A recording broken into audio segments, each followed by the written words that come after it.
জীবনে অনেক গুনাহ করেছি, আপনি জীবনের সমস্ত গুনাহ থেকে মাফ করিয়া দেন। ইয়া রাব্বাল আলামিন, বাবা আদম থেকে নিয়ে এই পর্যন্ত যত মুমিন মুসলমান কবরবাসী রয়েছে, সমস্ত মুমিন মুসলমানের কবরের আযাবকে আপনি ক্ষমা করিয়া দেন। ইয়া রাব্বাল আলামিন, আপনি আমাদের দাদা দাদি নানা নানি আত্মীয় স্বজন পার্বতীবাসী যারা কবরে শায়িত আছে তাদের কবরের আযাবকে আপনি ক্ষমা করিয়া দেন। ইয়া রাব্বাল আলামিন, বিশেষ করে দেশ নেত্রী বেগম খালেদা জিয়াকে আপনি সম্পূর্ণরূপে সুস্থ করিয়ে দেন। ইয়া রাব্বাল আলামিন, যারা শারীরিক সমস্ত অসুস্থতাকে আপনি সুস্থতায় পরিণত করে নেন। ইয়া রাব্বাল আলামিন, ইয়া আল্লাহ, দেশ নায়ক তারেক রহমান যেন সুস্থ শরীরে সুন্দরভাবে দেশে ফিরতে পারে সেই তৌফিক দান করিয়া দেন। ইয়া রাব্বাল আলামিন, বিশেষ করে ইয়া আল্লাহ, আমাদের সবাই এই গলিদার টুকরা মাথার উপর আমাদের নয়নের মাঝে শ্রীমন্দিরকে আপনি দীর্ঘ নেখায় দান করেন।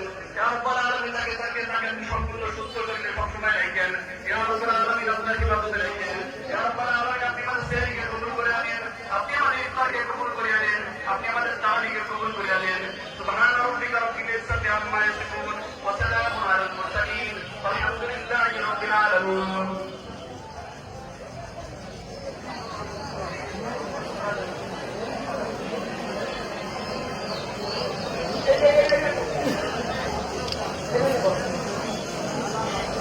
আমাদের এখানে আয়োজন হবে,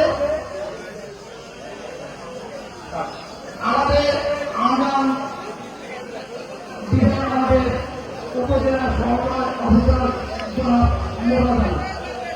আপনারা সাহায্য করবেন, এখানে আয়োজন হবে, আমাদের সই পাতা হয়ে করবেন।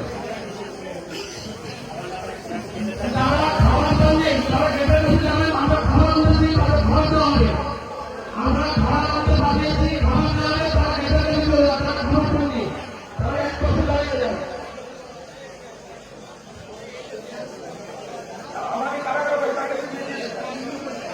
যারা খাবার পাননি আপনাদের অনুরোধ করছি একটু সাইডে দাঁড়ান, আমরা খাবারের ব্যবস্থা করার চেষ্টা করছি।